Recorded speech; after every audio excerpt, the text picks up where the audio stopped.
এখন প্রায় 11:30 বেজে গেছে জানো তো বন্ধুরা। আমার রান্না প্রায় শেষের মুখে। আজকে না একটুখানি ডিম ক্যাপসিকাম করব।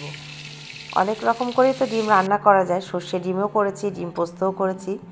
তো এটা আমি মাঝে মাঝেই করি, ঘরে যদি ক্যাপসিকামটা থাকে অনেক সময় করে দিই। তো আজকে ক্যাপসিকাম দিয়ে ডিম রান্না করব। তো ডিমগুলো ভেজে তুলে নিলাম। এবার আলুটা সেদ্ধ করে নিয়েছিলাম, আলুটা এবার ভেজে নিচ্ছি।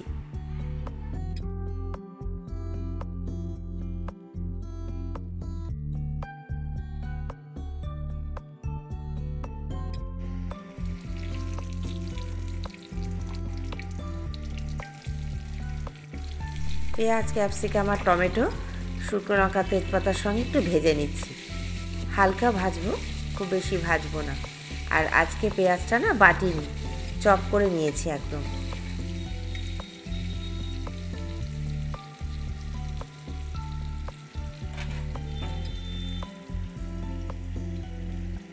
ডিম আর আলুটাও তো ভেজে রেখে দিয়েছি। যাই হোক, এবার হালকা ভাজা হয়ে গেছে। এবার একটুখানি আদা বাটা আর থেতো করা রসুনটা দিয়ে দেব।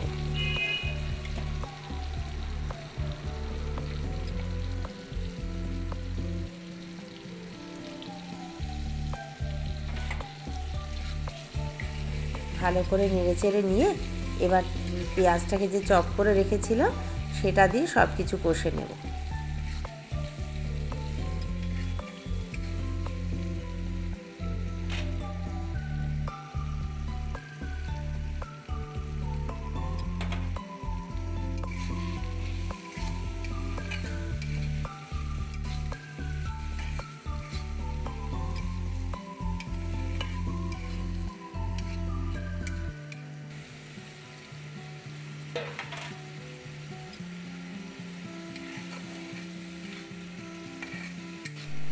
আর একটু জল দিয়ে ঢেকে দিই, তাহলে পেঁয়াজটা আরও ভালো করে মজে যাবে। হয়ে গেছে মোটামুটি, আমার ঢেকে রেখেছিলাম। এবার ভালো করে তেলের মধ্যে কষিয়ে নিয়ে একদম মাখা মাখা করে, জানো তো, বেশি ঝোল রাখবো না। এবার চেরা কাঁচা লঙ্কাও দিয়ে দিলাম। মোটামুটি পেঁয়াজগুলো তো কষানো হয়ে গেছে। এবার আলুগুলো দিয়ে দিচ্ছি। আলুর মধ্যে একটু লবণ হলুদ দিয়ে দিলাম আর একটু। আর এবার আমি হালকা কষিয়ে নিয়ে ধনে জিরে গুঁড়োটাও দিয়ে দেব।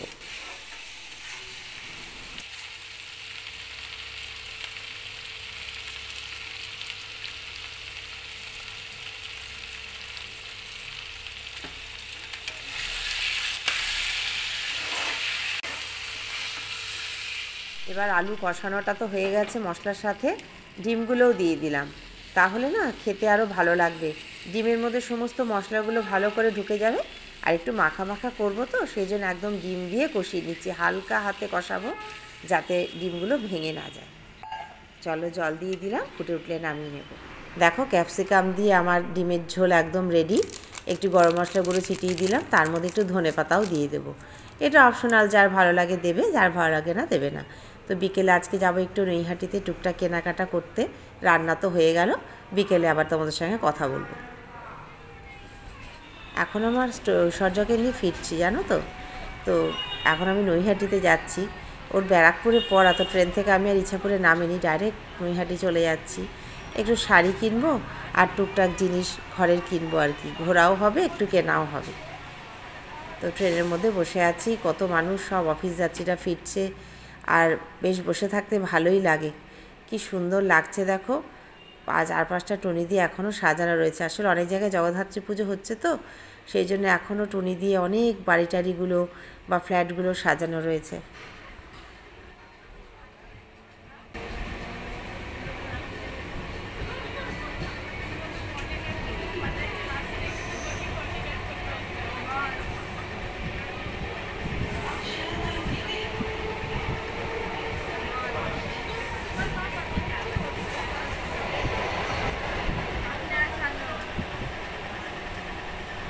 আজকে জানো তো নৈহাটিতে ভোট, জানতাম না, যার জন্য অনেক দোকানপাট না কম খুলেছে।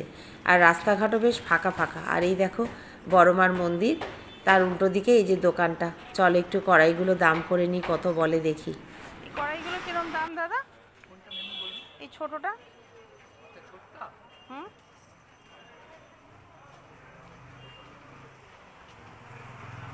এগুলো লোহার? এই যে আরেকটা আছে, এই একই তো জিনিস না? এটা তাহলে এটা একটু অন্যরকম কেন? এটা কালো, এটা সাদা পালিশ করা। কিরম দাম? ওই যে এর থেকে এক সাইজ বড় যেটা, ওগুলো? 300 টাকা। হ্যাঁ, 300। আর ছোটটা 100? না না, 100 না। তাহলে 100 টাকা কোনো জিপ করাই নেই। আচ্ছা আচ্ছা। কত তাহলে? আপনি তো বললেন না। এটা পাশেরটা সাদাটা। এর থেকে ছোট একটা করাই আছে এরকমই, 170 টাকা।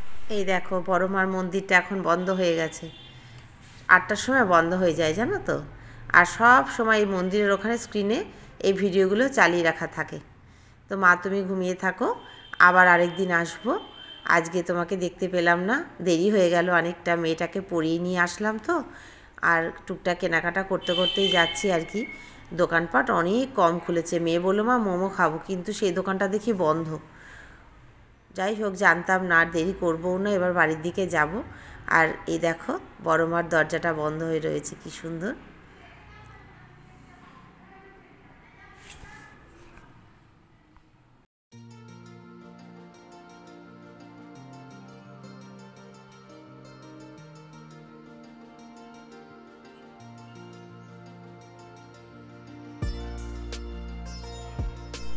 কালী পুজোর সময় এই জায়গাটার কি অবস্থা থাকে।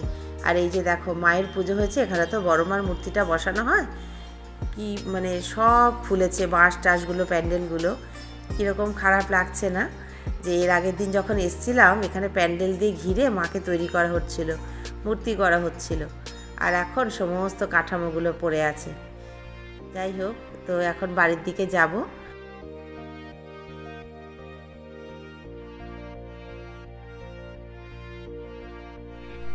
তো বন্ধুরা, আমি তো নেমে গেছি ইচ্ছাপুরে। এখন একটু স্টেশনে অপেক্ষা করছি অঙ্কিতার জন্য। ও অফিস থেকে ফিরবে, ওকে নিয়ে একবারে যাব। এখন না একটু ঠান্ডা ঠান্ডা পড়ে গেছে তো, রাতের দিকে একটু রাস্তাঘাটগুলো ফাঁকা হয়ে যায় জানো তো। সেই জন্য ভাবলাম বাইরেই যখন আছি মেয়েটাকে নিয়েই একবারে ফিরি। তা আমি আর ঐশ্বর্যা বসে আছি স্টেশনে, ও আসুক, ওকে নিয়ে একবারে ফিরবো।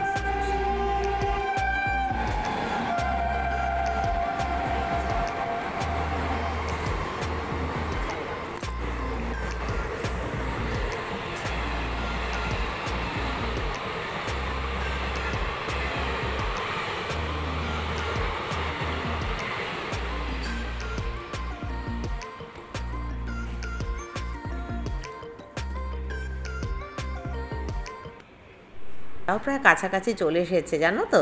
বলো মা ব্যারাকপুর অবধি এসে গেছি, আর একটু বসো, আমি চলে আসছি।